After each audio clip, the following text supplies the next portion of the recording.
Good evening dear viewers. আজি আমি আনিছোঁ মেথামেটিক্সৰ শ্বৰ্ট ট্ৰিক অফ মেথছ। যদি সৰু সৰু ল'ৰা ছোৱালীৰ কেতিয়াবা মেথছত আহি যায় 682 ডিভাইডেড 2, ইয়াত আমি কেনেকৈ কৰিম? ইয়াত 2 আছে মানে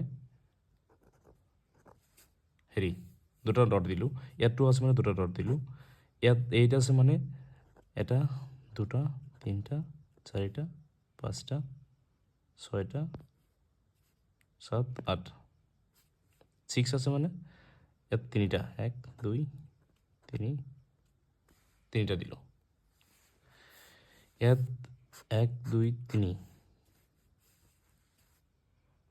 3 লিখিম। 8 আছে মানে এটা, দুটা, তিনি, চাৰি, 4 লিখিম। 2 এটা, ইয়াত 1। এনচাৰটো আমাৰ কি হ'ব? 3, 4, 1।